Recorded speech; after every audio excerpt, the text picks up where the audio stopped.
All right, so we're continuing in Unit 9 today, talking about percents. The main thing that we will be focusing on is this equation right here. If you can get used to using this equation, it will work for nearly every percent problem. Part is, and you'll notice that word is usually given right around or right next to the part of the problem.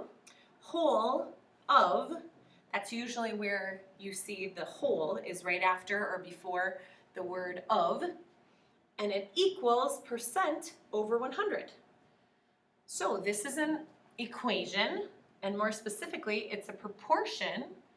Proportions, remember, are just like what we learned in the last unit, where we have basically two fractions or ratios equal to each other. Make sure that you line up the percent, whatever that number is, out of 100, because that's what percent means. And also make sure that the part is on top, the whole is on the bottom.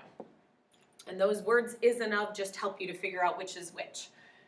Usually, the part is smaller than the whole, but not all the time. If you have 200% or 150%, then that obviously won't be the case.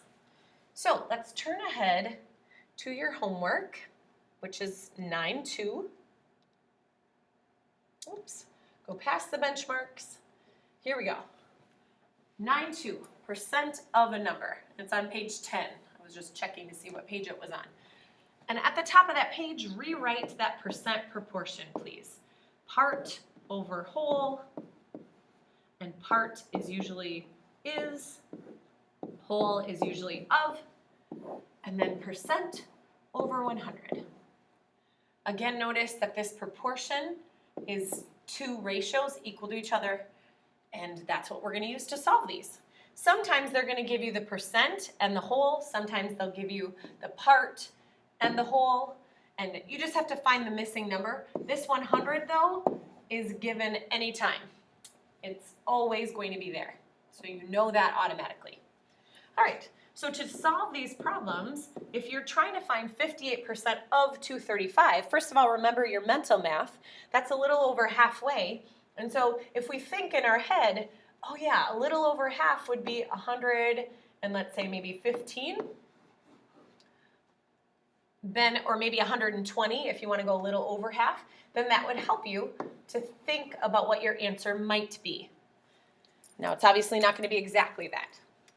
All right, so now we're going to fill in using our proportion, which I'll scroll up to a little bit. So we've got 58%. Right away, that percent sign should give you a clue that it goes in the top right.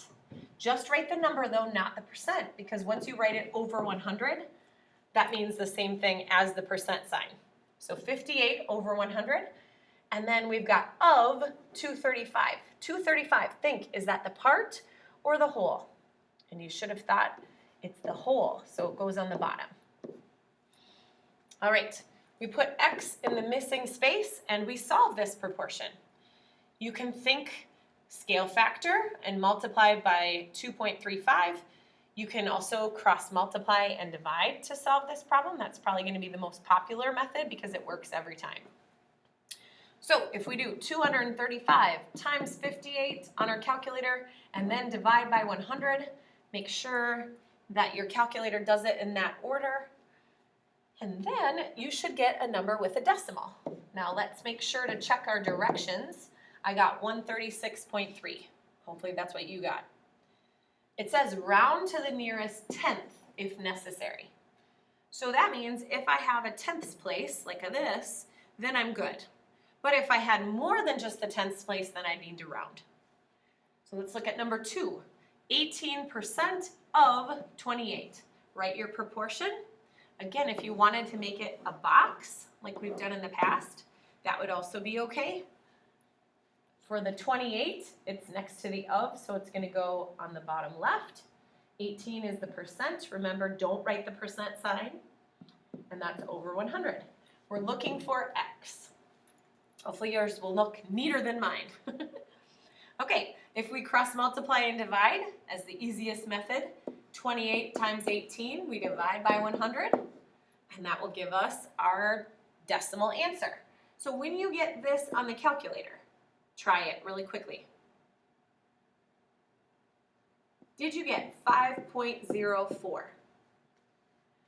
Now remember, we have to round to the tenths place. So we look at the tenths place and we go one more.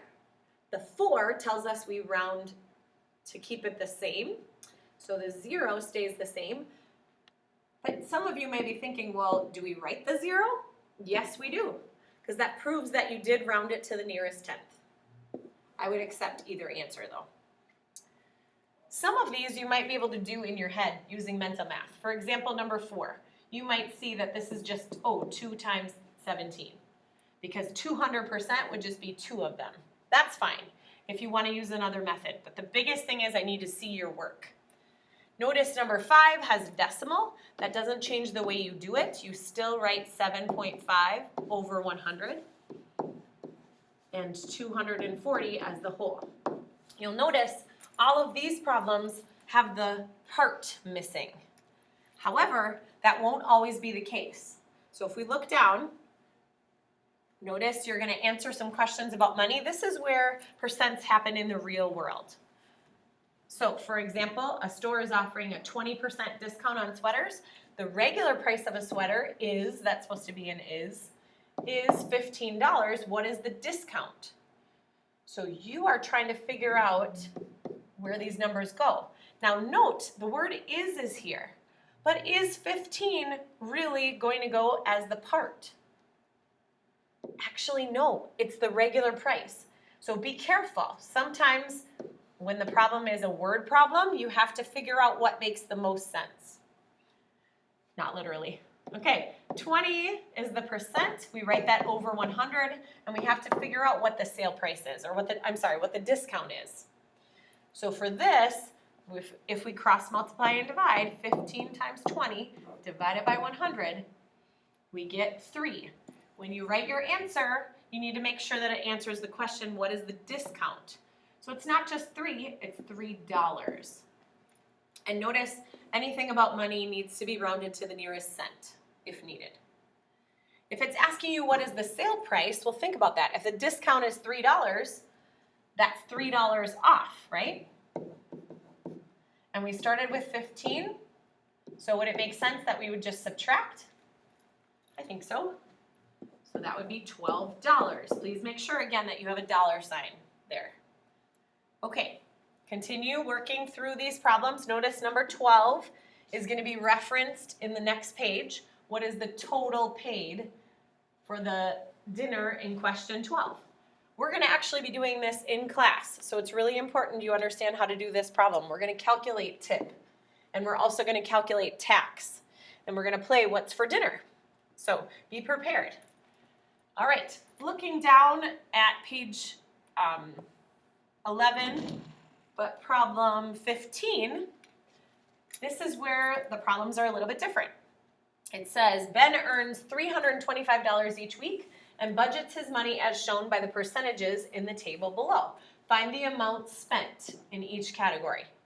So 325, think about that. Is that going to be his part, the part of his money, or is that his whole?